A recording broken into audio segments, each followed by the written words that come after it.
जय हिंद दोस्तों, आपका स्वागत है एलकेजी एकेडमी में। आज आपको पढ़ाते हैं बेहतरीन ढंग से जीवन परिचय। कक्षा 10 में 10 नंबर के जीवन परिचय पूछे जाते हैं। 5 नंबर का जीवन परिचय पद्य से आता है और 5 नंबर का जीवन परिचय गद्य से आता है। तो सबसे पहले आज बात करते हैं गद्य के जीवन परिचय की। तो आइए बात करते हैं आचार्य रामचंद्र शुक्ल की। आचार्य रामचंद्र शुक्ल युग के प्रवर्तक हैं और इनका जन्म बस्ती जिले के अगोना नामक ग्राम में 1884 ईस्वी को हुआ। इनके पिता का नाम चंद्रवली शुक्ल, जो कि मिर्ज़ापुर में एक तहसील पड़ती है, राठ तहसील, यहाँ पर कानून गो के पद पर तैनात थे। इनकी 10वीं की पढ़ाई मिशन स्कूल से हुई और 12वीं की पढ़ाई ये कर रहे थे, तभी इनकी पढ़ाई लिखाई छूट गई। फिर इन्होंने नौकरी करी मिर्ज़ापुर न्यायालय में, लेकिन इनका मन यहाँ नौकरी में बिल्कुल भी नहीं लगा और इन्होंने नौकरी छोड़कर अध्यापक का कार्य शुरू कर दिया और ये वहीं अध्यापन करने के लिए चले गए, जहाँ से इन्होंने कक्षा 10 पास किया था।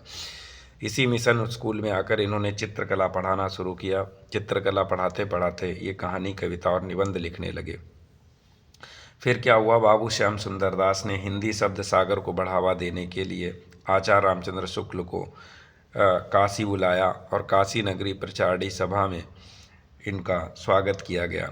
इस काशी प्रचारणी नगरी प्रचारणी सभा को इन्होंने 19 वर्षों तक चलाया, अर्थात 19 वर्षों तक इसका संपादन किया। इसके बाद में जब बाबू श्याम सुंदर दास रिटायर हुए, कहाँ से, काशी हिंदू विश्वविद्यालय से, तो वहीं काशी हिंदू विश्वविद्यालय में आचार्य रामचंद्र शुक्ल जी को अध्यक्ष बनाया गया हिंदी विभाग का। इस महान लेखक आचार्य रामचंद्र शुक्ल का देहावसान सन 1941 ईस्वी को हुआ। इनके द्वारा लिखी गई कुछ रचनाएं बहुत ही महत्वपूर्ण हैं। देखो दोस्तों, सबसे पहले त्रिवेणी से आई रस मीमांसा और रस मीमांसा चिंतामणि से विचार भी थी। यहाँ से क्या हुआ, सूर्यदास, 11 वर्ष का समय, हिंदी साहित्य का इतिहास और भ्रमर गीत का सार। इनको आप बहुत बेहतरीन ढंग से रचनाओं को याद करें। आप अगर 2-3 भी रचना लिख देते हैं तब भी कोई दिक्कत नहीं है, क्योंकि नंबर आपको 5 ही मिलेंगे पूरे। अब चलते हैं आगे। अब बात करते हैं जयशंकर प्रसाद की। तो जयशंकर प्रसाद बहुमुखी प्रतिभा के धनी थे। इनका जन्म काशी में 1889 को संघनी शाहू नामक परिवार में हुआ। इनके बाबा का नाम शिवरतन और पिता का नाम देवी प्रसाद था। इनके पिता का जल्दी देहांत हो जाने के कारण इनकी पढ़ाई लिखाई बड़े भाई शंभू रत्न साहू जी द्वारा संपन्न कराई गई। इन्हें सबसे पहले क्वींस कॉलेज भेजा गया, लेकिन इनका वहाँ पढ़ाई में मन बिल्कुल भी नहीं लगा और इन्होंने पढ़ाई लिखाई छोड़ दी। पढ़ाई लिखाई छोड़ के घर वापस आ गए और घर पर ही, सोच के देखो कितने महान व्यक्ति रहे होंगे, घर पर ही इन्होंने हिंदी, अंग्रेजी, संस्कृति, पारसी, उर्दू जैसी भाषाओं को सीख लिया। घर का बहुत ज़्यादा बोझ होने के कारण बहुत ज़्यादा मेहनत इन पर पड़ी। ज़्यादा मेहनत करने के कारण इन्हें क्षय रोग हुआ और ऐसे महान क्रांतिकारी, महान लेखक का देहावसान 15 नवंबर और सन 1937 को हो गया। इनके द्वारा कुछ महान रचनाएं लिखी गई, महान कृतियाँ लिखी गईं, जिनमें कुछ नाटक हैं। तो हम आपको कुछ तरीका बताते हैं नाटक याद करने का। ऐसे याद रखना कि चंद्रगुप्त जो था वो गया स्कंदगुप्त के पास। चंद्रगुप्त किसके पास गया? स्कंदगुप्त के पास। और स्कंदगुप्त किसके पास गया? अजातशत्रु के पास। अजातशत्रु ने राज्य का श्री करने के लिए, अर्थात राज्य की भलाई करने के लिए जन्मेजय का नाग यज्ञ कराया। उस नाग यज्ञ से कौन आई? ध्रुव के स्वामी आए, यानी ध्रुव स्वामिनी। और ध्रुव स्वामिनी बहुत सज्जन और करुणामय थे। ऐसे आप इन रचनाओं को याद रखेंगे। अब इधर आ जाओ उपन्यास। उपन्यास इनके याद करने का एक ट्रिक है, कतई। कतई वर्ड याद रखना। का से कंकाल, ता से तितली, ई से इरावती। का से कंकाल, ता से तितली, ई से इरावती। और महाकाव्य याद करने का तरीका आपको बताते हैं। मान लो कोई चित्रधार नाम का लड़का था जिसको कानन कुसुम से प्रेम हो गया, अर्थात ये चित्रधार लड़का क्या बन गया? प्रेम का पथिक बन गया। प्रेम पथिक भी इनकी रचना है। यानी चित्रधार को प्यार हुआ कानन कुसुम से, यानी बन गया प्रेम पथिक। अब प्रेम किया है तो भाई आंसू तो बहाना पड़ेगा। तो चित्रधार के क्या बहे? आंसू। पहले आंसुओं ने झरना शुरू किया और फिर इन आंसुओं से आई लहर। तो इस तरीके से इनकी रचनाएं आप याद रखेंगे। अब चलते हैं आगे। डॉक्टर राजेंद्र प्रसाद की बात करें तो डॉक्टर राजेंद्र प्रसाद का जन्म बिहार के छपरा में जीरादेई नामक गांव में हुआ था। इनके पिता का नाम महादेव सहाय था तथा माता का नाम कमलेश्वरी देवी था। इनकी शिक्षा कलकत्ता से इन्होंने एमए और एलएलबी किया। यह मुजफ्फरपुर में इन्होंने पढ़ाने का भी काम किया तथा पटना और कलकत्ता में वकालत भी की, अर्थात वकील भी रहे। फिर ये गांधी जी के साथ गांधी जी को लेने के लिए अलग अलग जगहों पर गए और गांधी जी को लाए कहाँ, चंपारण। चंपारण में इनके पिताजी जो थे और वहाँ के किसान थे, वो नील की खेती अंग्रेज उनसे ज़बरदस्ती कराया करते थे। इसका विरोध करने के लिए ये इनको यहाँ लेके आए थे। डॉक्टर राजेंद्र प्रसाद सभापति भी रहे, किसके, अखिल भारतीय कांग्रेस के सभापति भी रहे। इनकी भाषा खड़ी बोली थी और खड़ी बोली का उपयोग किया तथा डॉक्टर राजेंद्र प्रसाद प्रतिभा के बहुत ही धनी व्यक्ति थे। इन्हें प्रथम राष्ट्रपति भी भारत का बनाया गया, कब, 1952 से 1962 में।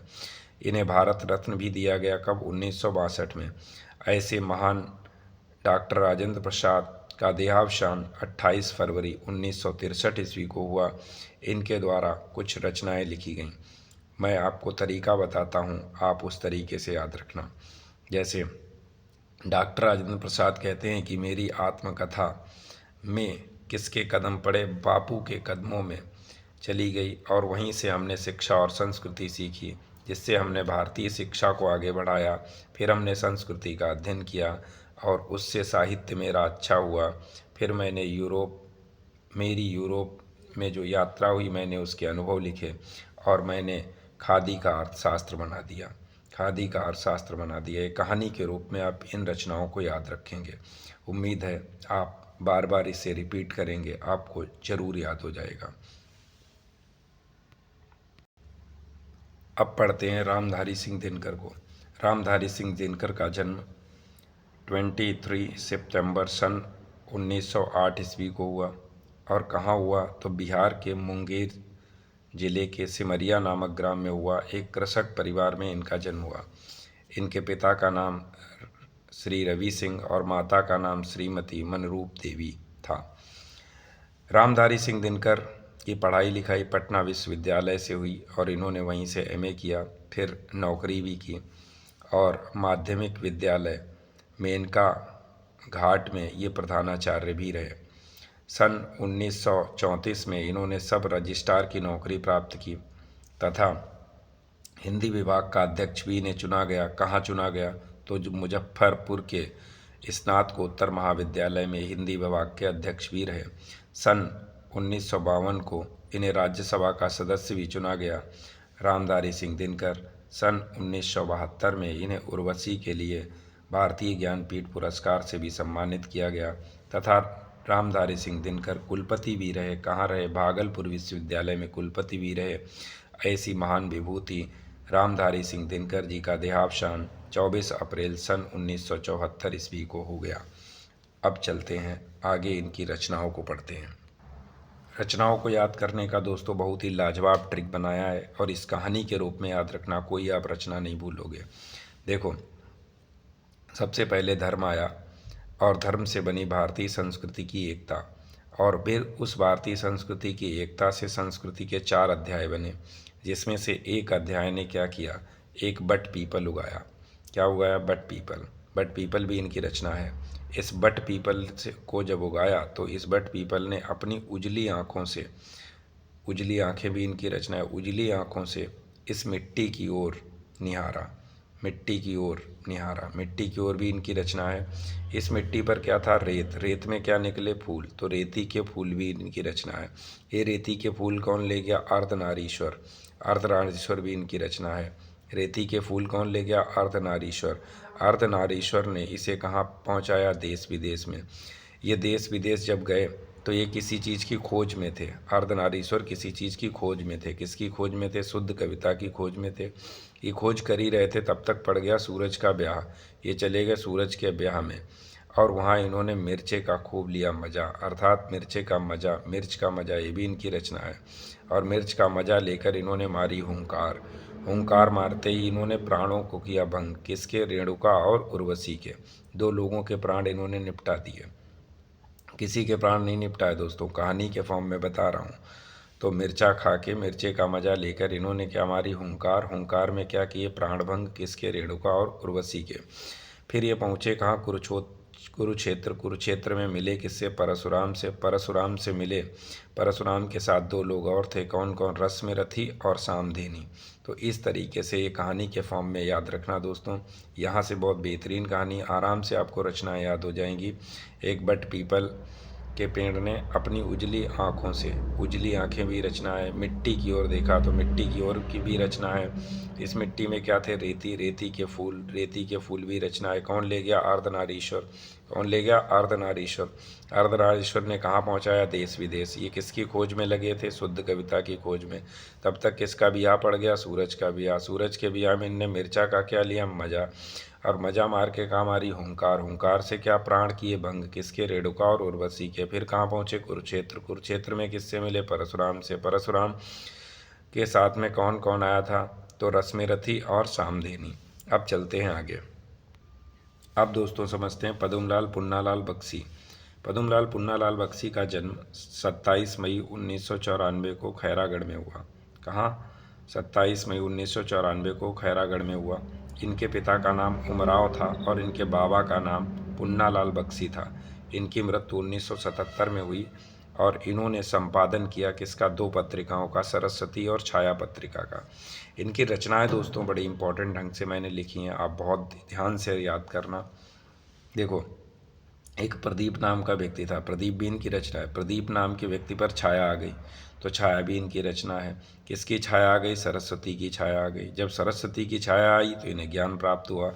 तो इनके पास क्या थे, कुछ बिखरे हुए पन्ने, तो बिखरे हुए पन्ने भी इनकी रचना है। अब प्रदीप के ऊपर क्या आई, छाया किसकी, सरस्वती की। तो इन्होंने कुछ बिखरे हुए पन्ने जो थे, इनसे इन पन्नों को पढ़ा और इसमें क्या पढ़ा, विश्व साहित्य, हिंदी उपन्यास साहित्य, साहित्य शिक्षा, हिंदी साहित्य विमर्श, इतनी चीज़ें पढ़ डाली। फिर प्रदीप को हो गया प्यार किससे, अंजलि से। अंजलि से जब प्यार हुआ तो इन्होंने अंजलि से कहा हमने तुम्हारे लिए क्या की है, यात्रा की है। तो जब ये दोनों एक साथ मिले तो ये कहाँ पहुँचे, पद्म वन। पद्म वन में इन्होंने क्या किया, प्रबंध किसका, पारिजात का। प्रबंध पारिजात इनकी रचना है। प्रबंध पारिजात, जब पारिजात का प्रबंध किया तो इससे, पारिजात एक पुष्प होता है, उससे निकाले मकरंद, मकरंद के कुछ बिंदु निकाले, राइट। अब इन्होंने प्यार यार सब कर लिया लेकिन मज़ा इन्हें आया नहीं, तो इन्होंने अपनी इस गलती का किया प्रायश्चित। प्रायश्चित भी इनकी रचना है, राइट। अब प्रायश्चित जब किया तो इनके निकले आंसू, आंसू के दल। कितने दिनों तक, 7 दिनों तक, 7 दिनों तक 7 दल, सतदल। फिर ये इन सब चीज़ों से, प्यार यार से हो गए मुक्त, राइट। फिर ये क्या हुए, इनका जो बंधन था उस बंधन से हो गए मुक्त। और फिर इन्होंने किया तीर्थ सलिल, यानी तीर्थ यात्राएं की, और फिर हो गए पंचपात्र में विलीन। ये इस कहानी को इस रूप में याद रखना रचनाओं को, राइट। उम्मीद है कि आपको बहुत अच्छे ढंग से ये रचनाएं भी समझ में आ गई होंगी। अब पढ़ते हैं पद्य का जीवन परिचय। पद्य का जीवन परिचय में जितने जीवन परिचय मैंने लिखे हैं इनसे बाहर आएगा नहीं। तो सबसे पहले पढ़ते हैं सूर्यदास को। देखो दोस्तों, सूर्यदास जो थे ये कृष्ण भक्ति शाखा के बहुत ही महान कवि हैं। कृष्ण भक्ति शाखा के बहुत ही महान कवि सूर्यदास जी का जन्म 1478 ईस्वी को आगरा मथुरा मार्ग पर एक गांव पड़ता है, रुनकता नामक ग्राम में हुआ। बहुत मतभेद है इनके जन्म पर। कुछ लोगों का मानना है दिल्ली के निकट सीही में इनका जन्म हुआ, राइट। कुछ लोग मानते हैं कि ये जन्मांध थे, कुछ लोग मानते हैं जन्मांध नहीं थे, बल्कि कृष्ण की इतनी अच्छी बाल लीलाओं का वर्णन, ऐसा मानते हैं लोग कि केवल अंधा ही कर सकता है, तो इन्हें केवल जन्मांध कहा गया है। बल्कि कुछ लोग मानते हैं कि जन्मांध थे। ये क्या करते थे, भक्ति के पद गाया करते थे। तो इनके भक्ति के पदों को एक दिन सुना किसने, पुष्ट मार्ग के संस्थापक थे बल्लवाचार्य। बल्लवाचार्य ने, तो बल्लवाचार्य ने इन्हें अपना शिष्य बना लिया, किसे, सूरदास को। जब सूरदास को अपना शिष्य बनाया तो इनका एक मंदिर था, श्रीनाथ मंदिर। इसमें कीर्तन कीर्तन हुआ करते थे। इसकी जिम्मेदारी किसे दे दी, सूरदास को दे दी। बल्लवाचार्य ने जब इन्हें ये जिम्मेदारी थी तो बल्लवाचार्य इनके क्या बन गए, गुरु बन गए, राइट। तो सूरदास के गुरु कौन थे, बल्लवाचार्य। अब देखो यहीं से क्या हुआ, ये गौ घाट पर श्री कृष्ण की लीलाओं का वर्णन किया करते थे और खूब पद गाया करते थे। इन्होंने किस भाषा का इस्तेमाल किया, तो ब्रज भाषा का इस्तेमाल किया। किस भाषा का इस्तेमाल किया, ब्रज भाषा का इस्तेमाल किया। इस महान कवि का देहावसान कब हुआ? सन 1583 ईस्वी को। कहाँ? पारसौली। पारसौली कहाँ पड़ता है? मथुरा में ही है। पारसौली में इनकी मृत्यु हुई। ये क्या थे? सूर्यदास जो थे ये अष्टछाप के सर्वश्रेष्ठ कवि थे। अष्टछाप के सर्वश्रेष्ठ कवि थे।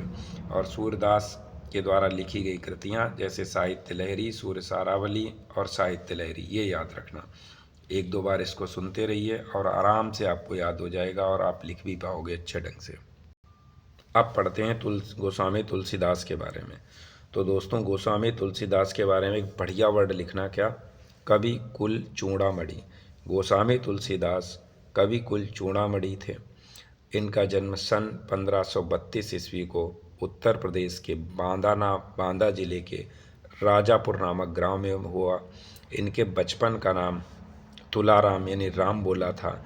इनके पिता का नाम आत्माराम दुबे तथा माता का नाम उलसी था।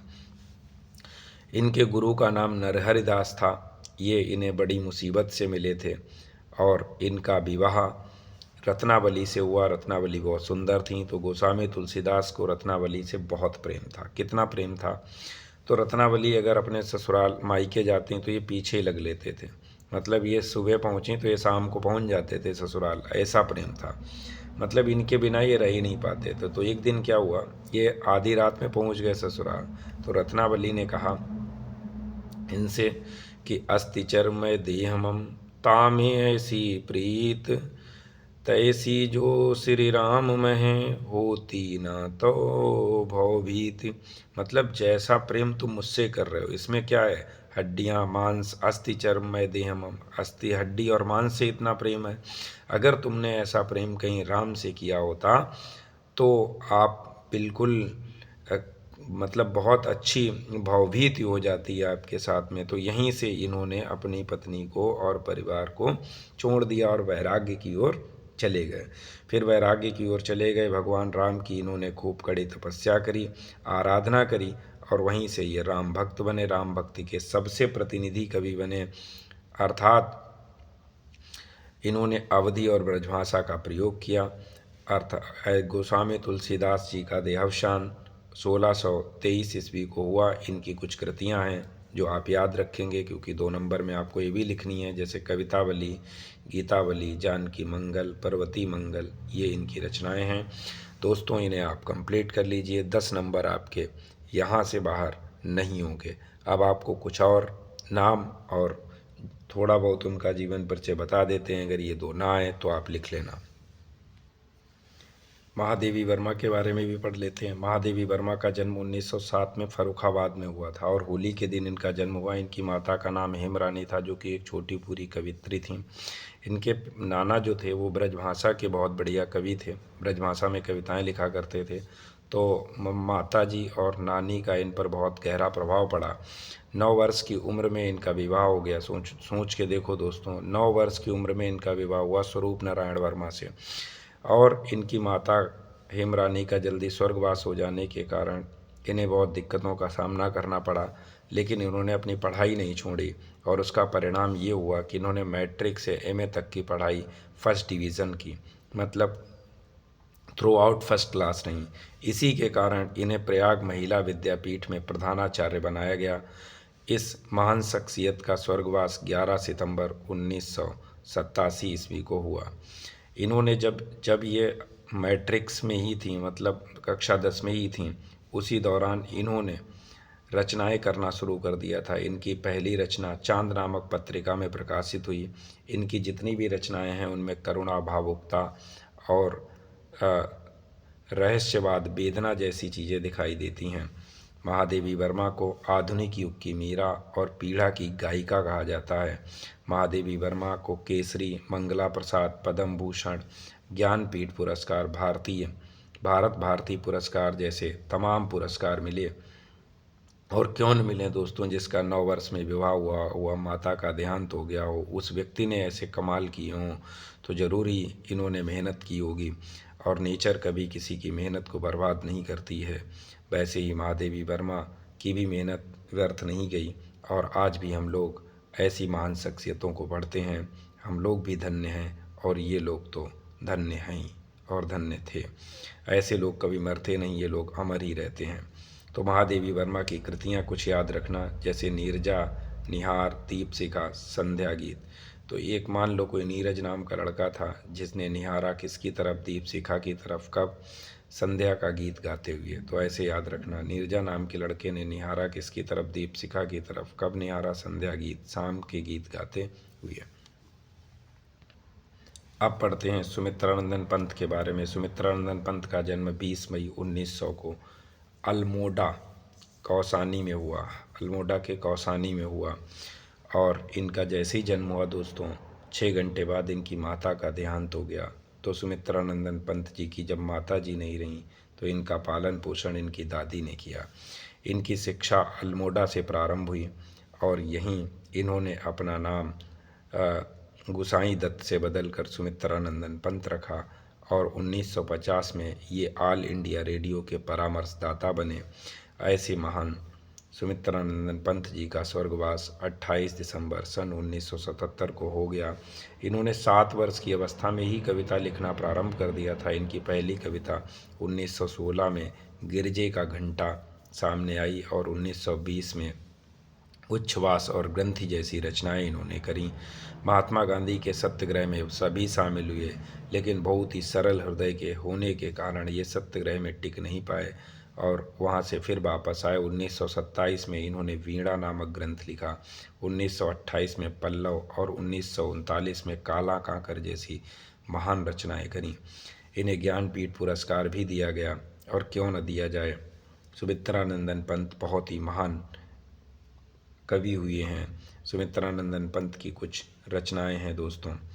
एक पल्लव नाम का लड़का है जो बीड़ा बजाता है और बीड़ा को क्या करता है, गुंजन करता है। फिर कहाँ चलता है, युग पथ पर उतरा और कब तक चला, युगांत तक चला। तो पल्लव नाम के लड़के ने बीड़ा का गुंजन किया और पथ चला कहाँ, युग पथ पर उतर के कब तक चला, युगांत तक। तो ऐसे याद रखना, पल्लव, बीड़ा, गुंजन, युग पथ, उतरा, युगांत इनकी रचनाएं हैं। आपको 2-3 रचनाएं लिख देनी है, नंबर आपको पूरे मिलेंगे। तो दोस्तों बस इतना ही आपको तैयार कर लेना है और आप 10 नंबर पक्के कर लोगे। साथ साथ में ऑब्जेक्टिव बहुत सारे प्रश्न भी हल कर लोगे। अगले वीडियो में आपका और कोई जैसे कि श्लोक, जैसे कि संस्कृति को लेकर आऊँगा और परीक्षा से पहले ही जल्द से जल्द लेकर आऊँगा। जय हिंद। अगर आपको वीडियो से फ़ायदा होता है तो ज़रूर अपने दोस्तों को भी शेयर करिए ताकि उन्हें भी फ़ायदा मिल सके और कमेंट में ज़रूर लिखिए कि अगला लेक्चर किसका बनाया जाए। जय हिंद।